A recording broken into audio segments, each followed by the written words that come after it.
Cold, a fan-made prequel to the first law series by Joe Abercrombie. This novella was written and read by LenaLovesgoodStories.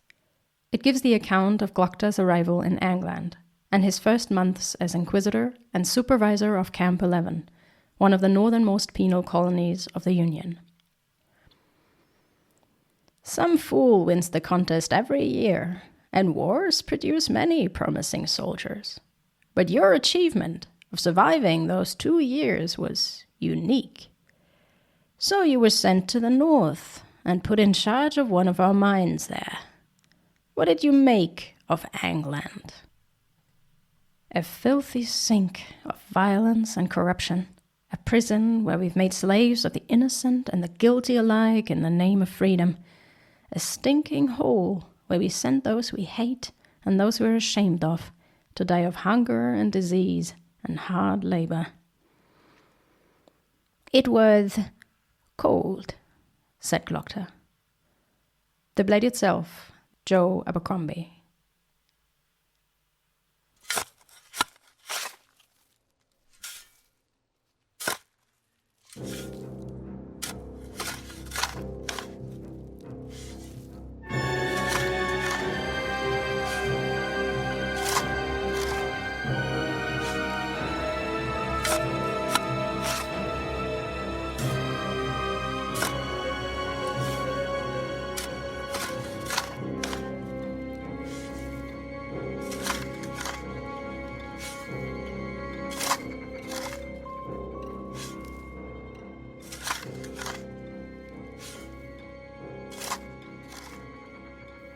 Chapter 1. The Voyage. By the time Santan Glokta arrived in Holstorm, he was ready to die. He had been ready to die for the last 3 years, of course. Since the Gurkish had dragged him from under the bridge, every day had been a little hell. But some days were even worse than others, and the last 11 days had brought back a level of agony he'd almost forgotten to be possible under his mother's care. Almost. 11 days on a bumpy road in an unsprung carriage. By the 3rd day, every pothole was a hot knife in Glokta's crippled leg and spine. By the 7th day, it took all his resolve not to order the wagoner to turn back. By the 10th, he was whimpering almost constantly. His mended bones felt freshly broken. His twisted muscles spasmed. His remaining teeth rattled in his jaw. Why didn't I listen to the physicians, to my mother, to Barnum? Why am I putting myself through this? Why? There was no answer, other than the rattle and creak of the wheels. When the carriage finally stopped in front of the inn by the docks of Holstorm, Glokta was almost delirious. The wagoner opened the door, and a breath of cool night air caressed Glokta's clammy skin. It was tangy and salty and carried the sound of gentle waves lapping the wooden structures of the docks. "Can you walk, sir?" Barnum asked cautiously, but Glokta had no strength left to speak. Barnum turned to the wagoner. "You'll have to help me get the Inquisitor into the warmth," he said. The tall blonde Englishman spat, scratched his woolly hat, shrugged, and clambered into the carriage. The 2 men each took one of Glokta's limp arms around their shoulders and hoisted him up. Glokta cried out in pain as he was half dragged, half carried out into the cold night and across the yard. As they lowered him onto a bench in the alehouse, Glokta slumped against the wall and gasped like a trout in the mud, too exhausted to even care about the looks of the other patrons or the thinly veiled disgust on the carter's face. The man tapped his hat, more of a scratch than a salute, and left without another word. Relieved to see the back of me, and I cannot even blame him. "Barnum," Glokta gasped, "my leg, please, could you—" The old servant pulled out a chair and carefully lifted Glokta's clump foot onto it. The pain in the mangled limb spiked for an instant, before Glokta could take a few deep breaths and wriggle his aching hip into a less excruciating position. Some time later, they both had a goblet and a steaming bowl of fish stew in front of them. Glokta had recovered enough to wipe his teary eye and sit up. He carefully rolled his shoulders, bent his neck from side to side, but could not make it click. He reached for the goblet. The wine was so mouth-raspingly dry, it felt like a piece of wood in his mouth. "You need to eat some, sir." Glokta peered into the bowl and wrinkled his nose. "The greens are so thoroughly overcooked that even I can slurp them down. No chewing required." Listlessly, Glokta picked up the spoon and swallowed a mouthful of the soggy stuff. It tasted no better than it looked, but I have had worse in the Emperor's prison. Anything is better than mouldy bread and piss. As they ate in silence, the agony in Glokta's left leg faded to a dull throb. His body still echoed with the impact of the wooden wheels on the road. Glokta pushed the bowl away and studied the old servant. "I am grateful, Barnum, that you joined me on this expedition." Barnum returned his gaze calmly. "The only person who looks at me without flinching, without either pity or disgust. His eyes on me are like a balm." "Of course, sir." "You won't miss your home?" Barnum weighed his head, the firelight playing on his pate.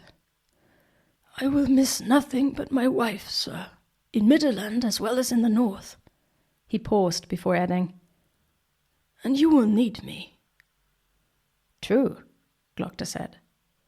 40 years. How must that feel to mourn your wife after a lifetime spent together? They seemed happier than my parents ever were, to say nothing of myself.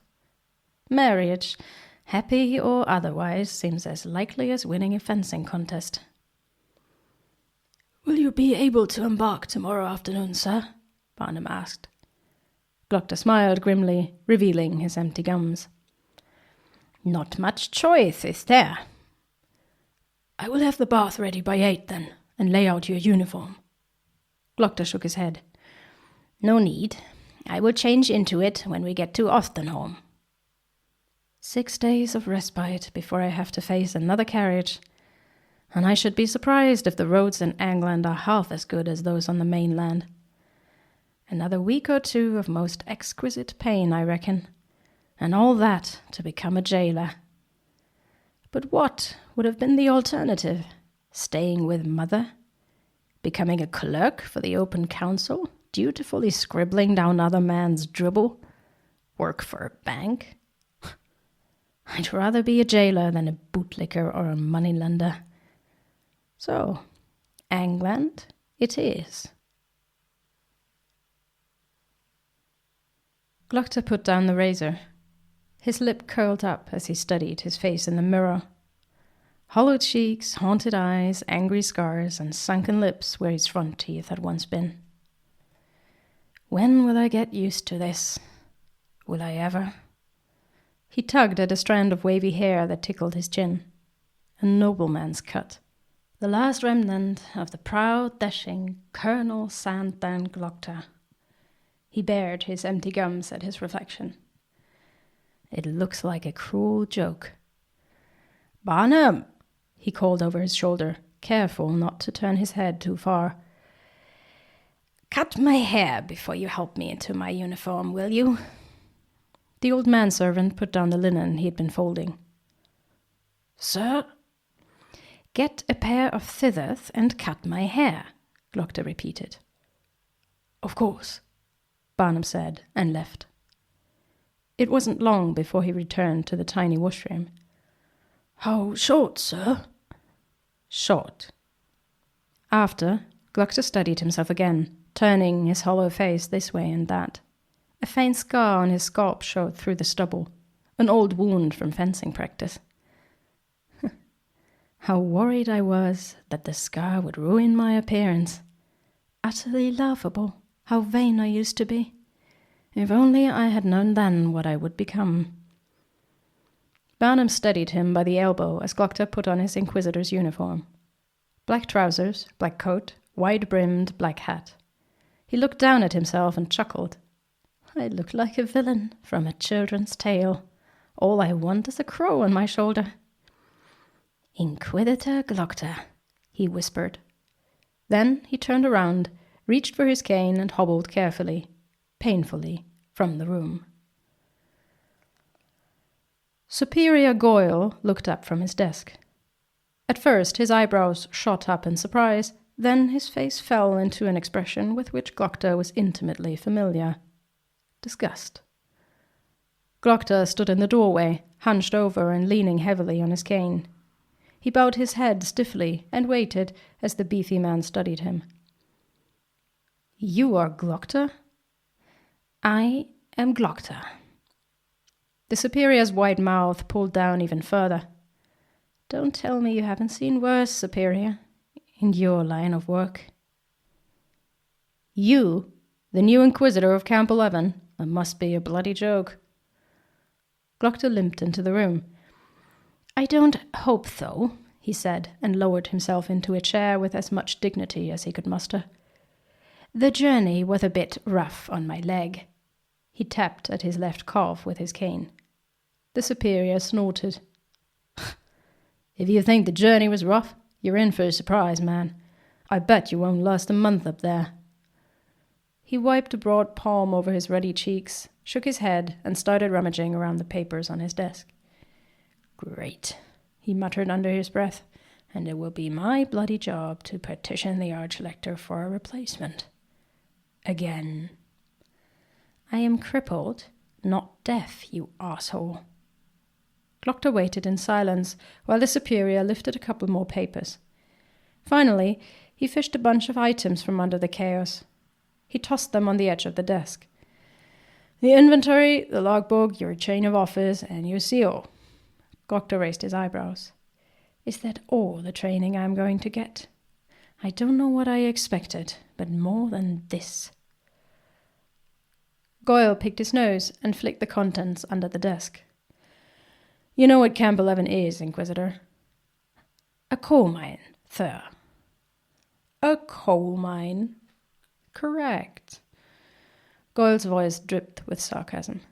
And do you know what that means? Glokta shrugged, unsure of what Goyle wanted to hear. Coal mine means the highest casualty rates in all of the colonies. Darkness, coal dust, mine accidents, all that shit. And the practicals don't trip over their feet to being transferred there either. It's that bloody dust. Settles everywhere, and you can never stop coughing. Camp 11 is particularly unpopular because it's so remote that there isn't even anything the practicals can spend their pay on. We call it the tomb here in Austenholm. Superior Goyle grinned, showing a line of broad yellow teeth. If it's coal we're mining, then at least I won't freeze. A hot bath in the morning is all I want from life at this point. It can't be worse than a Gurkish prison, and I survived that for 2 years, Glokta said. Goyle frowned and scratched at a rash on his neck. Yeah, he said slowly. Barely from the looks of it. Colonel Sandan Glokta, the hero of Cardia. Best swordsman the Union has seen in decades. Blah, blah, blah. I heard the stories, all right. But this is not the military. I hope you're not looking for glory, because you won't find anything but coal dust up there. Goyle's face suddenly split into a gormless grin. Unless you've come for the bitches. It took a moment for the words to sink in, so utterly perplexed was Glokta by the suggestion. A penal colony might be the last place on earth I would recommend if in search of a conquest. Unless one has a thing for head lice and strong body odor, I suppose. I'm not sure I can follow, Superior, he said. Goyle laughed heartily. Those girls in the colonies, they are so desperate they'd even do you for a piece of hard bread. Not as picky as the whores in Adua, I reckon. Don't worry. As long as the coal keeps coming, I don't give a fart about what you do with them.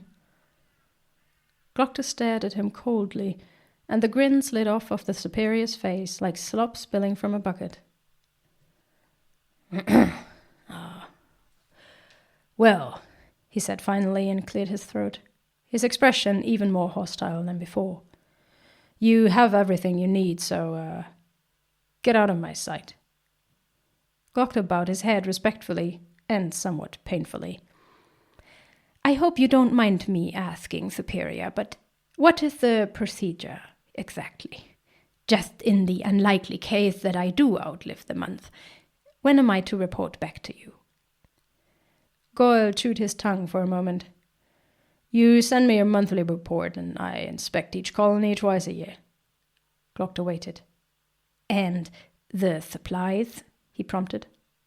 The Superior had already returned his attention to his desk. We'll get to you every couple of weeks, together with new workers, if there are casualties. Which there will be. And the coal, sir? You keep a tally of your output in the logbook. Don't worry about the rest. Lazy bastard. It's almost as if you want me to fail. In the army, you'd get a flogging for your incompetence. Thank you for your time, Superior, Glokta said, with only a tinge of irony, and labored out of his chair. Goyle glared at him as he hobbled towards the desk, pocketed the books and the seal, and, after a moment's hesitation, stretched out his hand. You will hear from me. Goyle did not have much choice but to shake Glokta's hand, but he did it reluctantly, and Glokta rewarded him with his most revolting smile. Glokta reached Camp 11 after almost 2 more weeks on the road. The ride had been surprisingly tolerable due to the slow pace at which they were going. When the door of the wagon was opened by a burly man with a mask over the lower half of his face, Glokta managed to get up and reached the door almost by himself. Carefully, Glokta placed the tip of his cane on the topmost step of the ladder. Then his good foot followed. Cautiously, wincing at a twinge in his hip, he put his weight on his right leg and dragged the other out onto the step. The practical backed away. A wise decision, making sure I don't land on top of him if I fall. After a drawn-out and painful process during which Barnum steadied him by the elbow, Glokta reached the cobbled courtyard and could not suppress a sigh of relief. 3 steps, an almost insurmountable obstacle. Barnum and the coachman unloaded the heavy trunk from the carriage, while Glokta tried ineffectually to draw his cloak tighter around himself with one hand. You the new Inquisitor? Asked the practical with a voice like the grinding of a millstone. Glokta rolled his aching shoulders, wiped a tear from his eye, and twisted his neck with a satisfying click.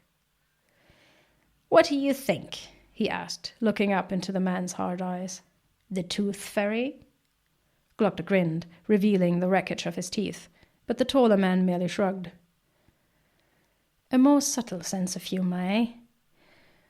Glokta held out his hand to the man. I am Inquisitor Glokta, and your name would be? The man hesitated for a moment before taking Glokta's hand in his paw, and Glokta felt the hard calluses on his palm. Ganred. A pleasure, practical Ganred. Glokta studied the man. Dark complexion, short hair, greying at the temples, and 2 unsightly boils beneath his left eye. But who am I to count the boils on another man's face? You are from Styria? Glokta asked. Practical Ganred grunted in agreement. Talons, he said. He hooked a finger behind his black mask, drew it aside, and spat phlegm onto the cobbles. Glokta looked around. The main building loomed before him, dark and uninviting. A collection of ramshackle barracks, stables, storehouses, and an open smithy were scattered about the courtyard, fenced in by a wooden palisade. 2 more practicals guarded the main entrance. Another stood by the barracks. There was no sign of inmates, other than a few dirty children who sat in the mud next to one of the barracks. The camp was nestled on the side of the mountain. Bare, slate-grey rock rose to the sky behind the barracks. The rock face was steep, but not without structure, interrupted by patches of grass and the occasional stunted tree. A skilled climber might scale the wall to freedom, but first he would have to get over the palisade. And where would he go? There is nothing around this camp for 100 miles. That man, or woman, would have to be a skilled hunter as well as a climber to survive in the wilderness. Glokta looked up at the sky and regretted it instantly. This damn neck will be the death of me. It's getting late, Practical Ganrit, and we have had a long journey. Why don't you show us in, and we continue this pleasant chat in the morning? The Practical turned towards the main building, and Glokta made to follow him. Carefully, he picked his way across the slick cobbles. The cane first, followed by the good leg, and the long scrape of his clubfoot. Click, tap, pain. That was the new rhythm of his walking. After a few months of training, Glokta could walk long enough to get around his mother's estate. A miracle, the physicians had said. A bloody joke is what I call it. I see you've had rain today, Glokta said. We always have rain. Glokta threw a last glance around the darkening camp before limping inside. So this dreary place is my new life. But why not? It suits me far better than the airy room in my mother's estate, with its blowy rose curtains and shiny wooden floors and all that sickening comfort and luxury. It suits me better than Adua, too. Who knows?